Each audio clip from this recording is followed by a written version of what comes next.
நான் பழகிய சினிமாக்காரர்களே எப்பொழுதுமே எளிமையாகவும் அழகாகவும் பழகிறது நம்ம ரவிக்குமார் சார். எனக்கு 25 வருஷமா அப்படியே அப்படியே பார்ப்பேன். எப்போயாவது ஒரு வருஷத்துக்கு 2 தடவை தான் மீட் பண்ணுவேன். அவ்வளோ எளிமையாக, அவ்வளோ ரொம்ப extraordinary human being sir. Thank you so much for being very extraordinary. நான் அவர் கூட இந்த படத்தில் ஒர்க் பண்ண போகிறேன். ட்ரெயினில் ஒரு முக்கியமான ஒரு கேரக்டர் எழுதியிருக்கேன். கெட்ட கேரக்டர் தான் எழுதியிருக்கேன் அவருக்கு ஆக்சுவலாக. ரொம்ப அழகாக இருக்குது. நிறைய பேர் அப்புறம் தான் எங்களோட குரு கதிர் சாரை பார்த்தேன்.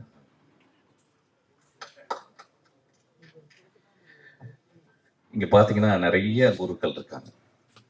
நான் வாழ்நாளில் வந்து எப்பயாவது ஒரு தருணம் தான் அந்த மாதிரி எல்லா குருக்களையும் பார்க்க முடியும். நான் ஒரு புத்தக கடையில் ஒர்க் பண்ணும்போது என் குரு என்னை அடையாளப்படுத்தி நான் என்னை கண்டுபிடிச்சி கூப்பிட்டு பண்ணார். அவருக்கு ஒரு கிளாப் அடிங்க கதிர் சார்.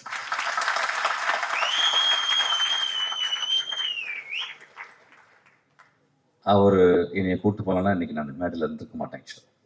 அவர் வந்து அவர் குரு பாக்யராஜை பற்றி எப்பயுமே சொல்லுவார். அவருக்கு ஒரு பெரிய கிளாப் அடிங்க.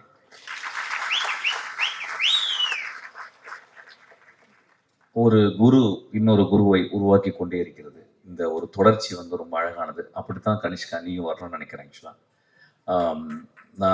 நான் வந்து ஒரு படம் ஒர்க் பண்ணும்போது அதில் வந்து சரத்குமார் சார் இருந்தார். ஆக்சுவலாக டக்குன்னு என்னை கண்டுபிடிச்சார். ஏதோ துருன்னு இருப்பேன், ஓடிக்கிட்டே இருப்பேன். இவான் கூப்பிட்டு அவருடைய அப்போ ஒரு பெரிய செல் வச்சிருப்பாரு. அந்த செல்லை கலையில் கொடுத்து பத்திரமா வச்சுக்க அப்படின்பாரு. ஒருவேளை என்னை மட்டும் தான் நம்பியிருக்கான்னு நினைக்கிறேன். அந்த டைம் அந்த செல் பெரிய செல்லாக இருக்கும். ஆக்சுவலாக அப்புறம் கூடவே இருப்பேன். கூடவே இருந்து அதுக்கப்புறம் அந்த படத்தில் ஒரு 13 சீன் எழுதுறதுக்கு எனக்கு வந்து வின்சென்ட் செல்வா என்னுடைய குரு எனக்கு வாய்ப்பு கொடுத்தாரு. அப்போ வந்து நான் சரத்குமார் சார்ட்ட ரொம்ப அவ்வளோ அன்போடு பழகுவார். அவருக்காக எழுதுனது தான் நான் ஒரு கதை தான் துப்பறிவாளனாக மாறிச்சிச்சு. அவருக்கு நான் வந்து சங்கர்லால் துப்பறிகிறார்னு ஒரு கதை எழுதினேன். அது ஏதோ ஒரு வகையில் அந்த கதையை வந்து என்னால் பண்ண முடியல. அதுக்கப்புறம் தான் அது விஷாலுக்கு போயிட்டு துப்பறிவாளனாக மாறிச்சிச்சு. Thank you so much sir. உங்களை பார்த்தது ரொம்ப சந்தோஷம். நிறைய பேர் இங்கே நான் பார்த்தது ரொம்ப சந்தோஷம். போன மேடையில் வந்து நான் வந்து சினிமாவுக்கு போங்க, கோவிலுக்கு போகாதீங்க அப்படின்னு சொன்னதை வந்து ஒரு பெரிய கான்ட்ரவர்ஷியலாக எடுத்துக்கிட்டாங்க. ஐயா, கோவில்ன்றது நான் சர்ச்சும் மசூதியும் சேர்த்து தான் சொன்னேன். நான் நான் பிறந்த குடும்பம் ஒரு இந்து குடும்பம், நான் வளர்ந்த குடும்பம் ஒரு முஸ்லீம் குடும்பம், நான் கல்யாணம் செய்த மனைவி ஒரு கிறிஸ்டியன். நான் ஏன் கோவிலுக்கு போவாங்க அப்படின்னு சொல்றது, கோவிலுக்கு காலையிலேயே போயிடுறீங்க. காலைல எந்திரிச்ச உடனே அம்மாவை பார்க்குறோம், காலைல எந்திரிச்ச உடனே அப்பாவை பார்க்குறோம், காலைல எந்திரிச்ச உடனே நம்மளுடைய உறவுகளை பார்க்குறோம். கோவில் தான் அது. நான் ஏன் தியேட்டருக்கு போகணும்னு சொன்னீங்கன்னா, இன்னைக்கு தியேட்டர் வெறிச்சொடி கிடக்கு. இது வந்து நிஜம். இது நிஜம். ஏன் அப்படின்னா எல்லாருமே எல்லாருடைய வாழ்க்கையுமே ஒரு வீடியோக்குள்ள, ஒரு செல்லுக்குள்ள, ஒரு ரிமோட் கண்ட்ரோலுக்குள்ள வந்து ஒரு வினாடிக்கு 30 சேனலை மாற்றக்கூடிய அளவுக்கு மாறிடுச்சு. அப்ப நம்ம தியேட்டரை வந்து மறந்துடும். இப்ப பாருங்க, நீங்க காலையில இவ்வளவு பேர் வந்து உட்கார்ந்துருக்காங்க. அங்கே கனிஷ்கா அவனுடைய நண்பர்கள் தனியாக அவனுக்கு வந்து ஹோல்டர் பண்ணி கை தட்டிக்கிட்டே இருக்காங்க. இது எவ்வளவு பெரிய ஒரு என்கரேஜ்மெண்ட். நான் ஏன் கோவில், சர்ச்சு, மசூதியை விட தியேட்டர் முக்கியம் அப்படின்றது எப்படி சொல்லணும்னா, ஒரு சினிமா ஒரே ஒரு காட்சி பார்க்குறேன். பாக்யராஜ் சார் படத்துல வந்து அவர் பிரிஞ்சு போறாரு. அப்ப தன்னுடைய காதலி அங்கிருந்து பாடுறான். எனக்கு அப்ப வந்து என்ன வயசுன்னு தெரியல. அந்த புதிய வார்ப்புகள் படத்துல எனக்கு வந்து ஒரு 12 வயசு 13 வயசு இருக்கும். காதல்னா என்னன்னு கூட தெரியாது. ஆனா ஒரு காதலன் பிரிந்து போவதை பார்த்து அவ மேல ஒரு சாங் வருது. இந்த கிரேட் ஜீனியஸ் இளையராஜா அதை பண்ணியிருக்காரு. இதயம் போகுதுன்னு சொல்லிட்டு அந்த பாட்டை கேட்கலன்னா நான் வந்து இன்னைக்கு இந்த மேடையில் எடுத்துக்க மாட்டேன். கதிர் சார் படத்துல வந்து ஒரு சீன் வரும். தன் காதலியை எவ்வளவு நேசிக்கிறான்னா சொல்ல முடியாது. காதலை ஒரு பெரிய மனசுக்குள்ள ஒரு பெரிய இருக்கும். சொன்னா ஒருவேளை நிராகரிச்சிருவாளோ அப்படின்னு சொல்லிட்டு அவ உட்கார்ந்து இருந்து அந்த சேர்ல போயிட்டு அவ எந்திரிச்சு போன மாதிரி உட்காருவாங்க. காதலை மிக எளிமையாகவும் வலிமையாகவும் அழகாகவும் சொன்னவர் எங்க குரு. நான் ஏன் கோவிலுக்கு போகிறது, சர்ச்சுக்கு போகிறது, மசூதிக்கு போகிறத விட கோவிலுக்கு போகிறது, தியேட்டருக்கு போகணும்னு சொல்கிறேன்னா, மகேந்திரன் ஒரு படத்தில் எழுதுறாரு, கடைசி காட்சியில் மோசமான மனிதன் வாழ்நாள் முழுவதும் மோசமாக இருந்து கொண்டே இருக்கிறான். அவன் கடைசி நாள் வந்து அந்த ஊரே அவனை நின்றுக்கிட்டு இருக்கு கொலை செய்யணும்னு. அந்த கொலைகாரன் சொல்கிறான், அந்த மோசமான மனிதன் சொல்கிறான், எனக்கு என் வாழ்க்கையில எவ்வளவோ தப்பு பண்ணிட்டேன், எவ்வளவோ கஷ்டம் கொடுத்துட்டேன், ஆனா ரொம்ப கஷ்டப்படுறது இன்னைக்கு ஒட்டுமொத்த ஊருக்காரனையும் நான் கெட்டவனா மாத்திட்டேன்னு சொல்றான்.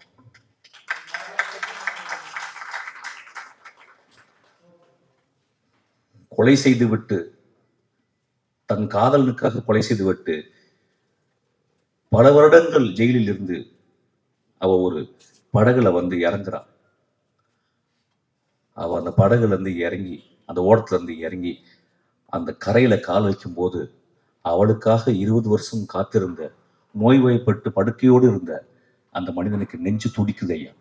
பாரதராஜா எழுதினார் பார்த்தீங்க, அதுதான் என் கோவில்னு சொல்றேன், அதுதான் சர்ச்சுன்றேன், அதுதான் மசூதின்றேன்.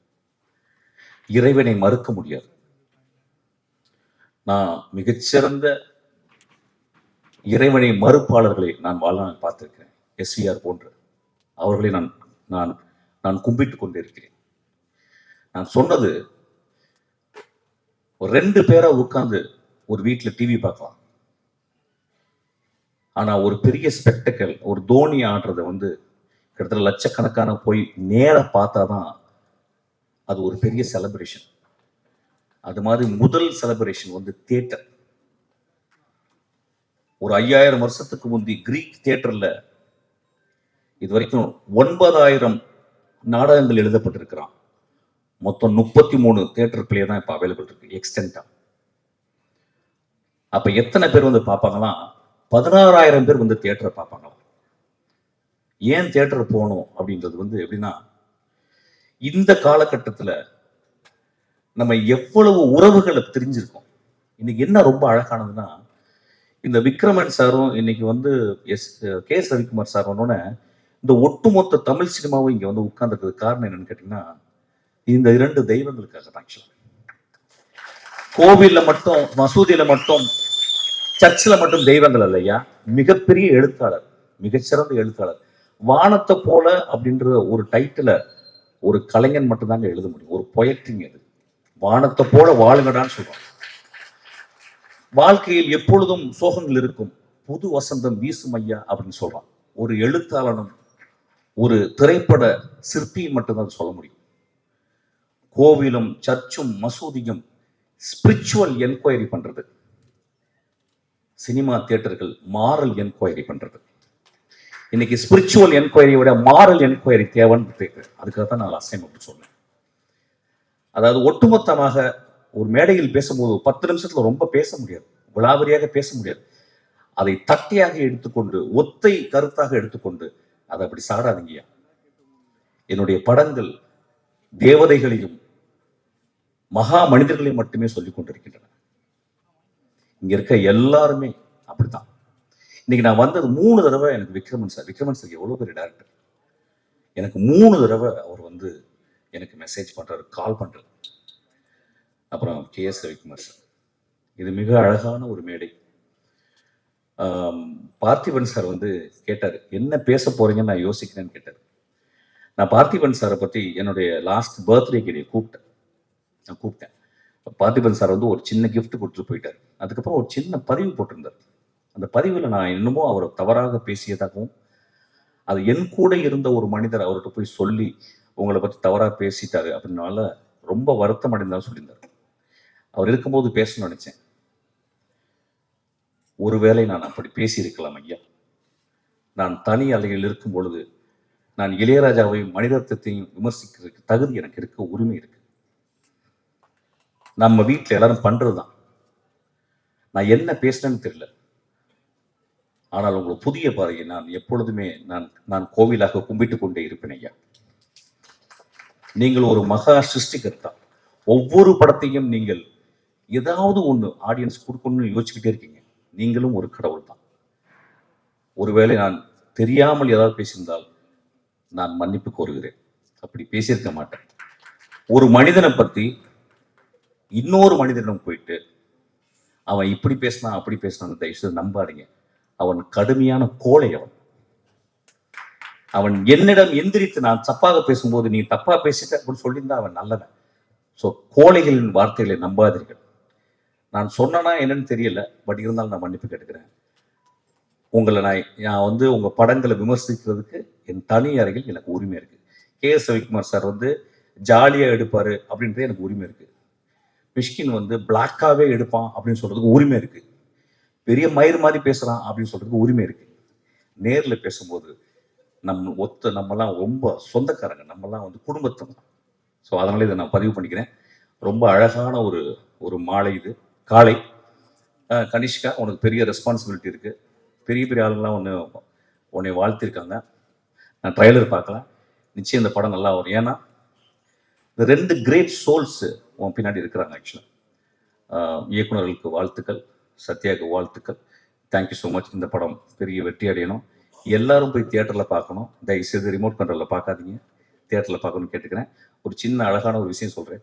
ஒரு சினிமா ஏன் ரொம்ப அழகானது அப்படின்னு சொல்கிறேன்னா, அமர் சிங் சம்கிலான்னு சொல்லிட்டு ஒரு படம், அதில் வந்து ஏஆர் ரஹ்மானுடைய ஒரு பாட்டு, அப்படின்னு ஒரு பாட்டு 10 நாள் அதை கேட்டுக்கிட்டே இருக்கேன். அது எப்படி தெரியுமா இருக்கு எனக்கு? சின்ன வயசுல வந்து எங்கள் வீட்டில் பொங்கலுக்கு வந்து வெள்ளை அடிச்சிருவாங்க. வெள்ளை அடிச்சு உட்கார்ந்து இருக்கும்போது எல்லாம் பார்த்தா எல்லாம் வெள்ளையா இருக்கும், நம்ம மட்டும் உள்ள அழுக்கா இருப்போம். ஒரு இசைக்கலைஞன் ஒரு எக்ஸ்ட்ரானரியான நோட்ஸை கொண்டு கோர்த்து ஒரு எக்ஸ்ட்ரானரியா மியூசிக் போட்டிருக்கான். இந்த டிகேடின் மிகச்சிறந்த பாடல் நான் சொல்லுவேன். அந்த பாட்டை கேளுங்கன்னு கேட்பேன். இதுதான் சொல்றேன், கோவிலுக்கும் சர்ச்சுக்கும் மசூதிக்கு மட்டும் போகணும்னு போங்க, தியேட்டருக்கு அடிக்கடி போங்க. Thank you so much.